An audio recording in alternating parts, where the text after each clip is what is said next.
नमस्कार दोस्तों, मैं हूं सागर और आप सभी का बहुत बहुत स्वागत है आज के अपने इस वीडियो में।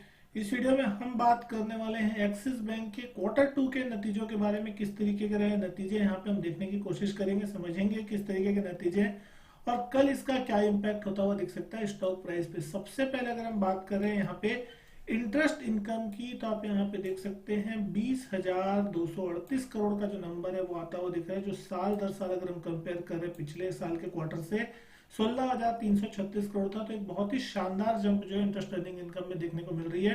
कहीं ना कहीं अच्छी बढ़त जो है वो आते हुए यहाँ पे दिखाई दे रही है। 18,728 करोड़ पिछले जून क्वार्टर में था, तो वहां से भी ये बढ़त जो है आपको एक अच्छी देखने को मिली। लगभग 1,500 करोड़ के आसपास की बढ़त यहाँ आती हुई दिखाई दे रही है। एक्सपेंसेस की अगर हम बात करें, अदर इनकम ये जो हटाने के बाद जो आती है एक्सपेंसेस, वो होती हुई दिख रही है लगभग लगभग 4,418 करोड़ अदर एक्सपेंसेस का। टोटल एक्सपेंडिचर जो होता है वो दिख रहा है इस क्वार्टर का 16,463 करोड़। 15,840 करोड़ था पिछले क्वार्टर में, तो वहां से भी बढ़ी है और पिछले साल ये आंकड़ा 14,206 करोड़ का था। प्रोविजनिंग के नंबर अगर यहाँ पे हम देख रहे हैं, जो बहुत इंपॉर्टेंट होता है, 549 करोड़ पे आता हुआ दिख रहा है, जो कि 1735 करोड़, यानी कि पिछले साल के क्वार्टर से देखे जाए तो बहुत ही अच्छी इंप्रूवमेंट है यहाँ पे। लेकिन लास्ट क्वार्टर यहाँ पे 359 करोड़ की प्रोविजनिंग थी, तो वहां से कहीं ना कहीं बढ़ती हुई दिखाई दे रही प्रोविजनिंग आपको क्वार्टर ऑन क्वार्टर। और साल दर साल अगर आप देख रहे हैं तो अच्छी खासी इंप्रूवमेंट जो है आपको बनती हुई दिख रही है।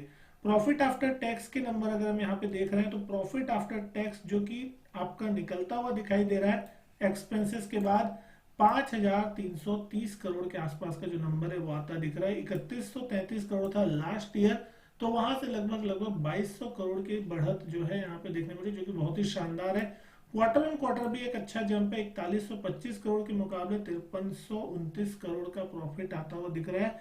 तो कहीं ना कहीं 30% से ज्यादा की बढ़त जो है आपको क्वार्टर ऑन क्वार्टर बेस पे भी देखने मिल रही है, जो कि एक बहुत ही शानदार संकेत है। जो उम्मीद कर रहा था मार्केट, उसके हिसाब से ही आपको जो नतीजे हैं वो देखने को मिल रहे हैं।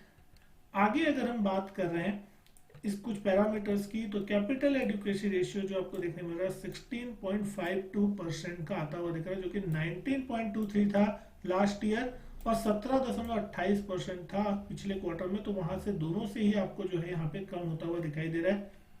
ईपीएस जो है 17 रुपए 35 पैसे का लास्ट ईयर था, लगभग 10 रुपए 22 पैसे और 13 रुपए 43 पैसे था पिछले क्वार्टर में। तो प्रॉफिट बढ़ा तो ईपीएस भी आपको बढ़ता हुआ दिखाई दे रहा है।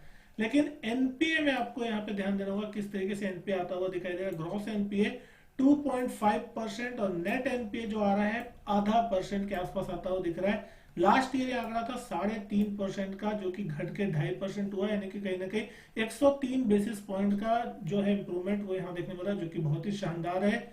1.08 था लास्ट ईयर, तो उसके मुकाबले 0.51 नेट एनपीए आ रहा है, तो ये भी लगभग आधे से ज्यादा रिकवर होता हुआ दिखा है। 2.76% था पिछले क्वार्टर में, तो क्वार्टर ऑन क्वार्टर भी यहाँ पे 26 बेसिस पॉइंट का जो इम्पैक्ट है वो देखने मिला। 64 बेसिस पॉइंट 0.64% था आपका पिछले क्वार्टर में नेट एनपीए, तो वहां से 0.51। तो कहीं ना कहीं सारी तरीके से अगर हम देख रहे हैं तो नंबर्स यहाँ पे बहुत ही शानदार देखने को मिल रहा है। प्रॉफिट बढ़ता हुआ दिख रहा है, यहाँ पे आपको प्रोविजनिंग कम होती हुई दिखाई दे रही है और साथ ही साथ एनपीए में भी एक जबरदस्त इंप्रूवमेंट आती हुई दिखाई दे रही है। तो कल किस तरीके से इंप्रूवमेंट के बाद स्टॉक देखने मिलेगा।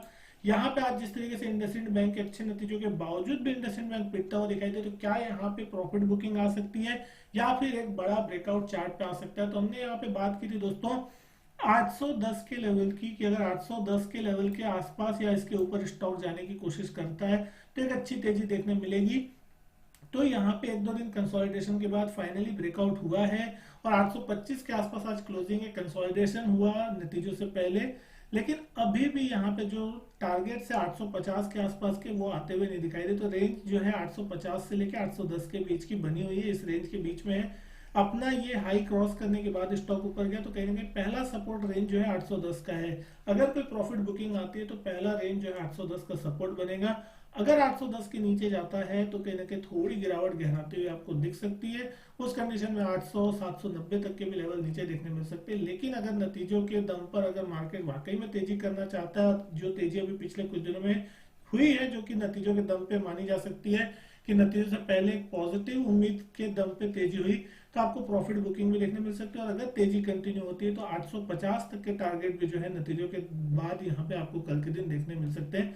अब देखना होगा कि कल किस तरीके के नतीजे यहाँ पे आते दिखाई देंगे। हालांकि नतीजे बहुत शानदार हैं, 850 के बाद यहाँ पे दोस्तों ये स्टॉक और भी बड़े जोन की तरफ बढ़ता हुआ दिखाई देगा। लास्ट ईयर ये आंकड़े आए थे आपको 850 860 के, और एक साल के लंबे कंसोलिडेशन के बाद कहीं ना कहीं स्टॉक फिर से उन प्राइस के आसपास पहुंचने की कोशिश कर रहा है। तो हो सकता है थोड़ा सप्लाई प्रेशर आपको ऊपर देखने मिले, लेकिन अगर एक बार 850 के ऊपर डिसाइसिवली क्लोज होता है 850 860 का लेवल, तो आपको फिर ये स्टॉक 900 की तरफ बढ़ता हुआ दिखाई देगा और बहुत ही शानदार तरीके से जो है फिर आउट परफॉर्म करता हुआ दिखाई देगा, और बाकी बैंकिंग स्टॉक्स में भी फिर उसका इम्पैक्ट देखने को मिल सकता है। तो दोस्तों उम्मीद करता हूँ वीडियो जो है पसंद आई होगी आपको।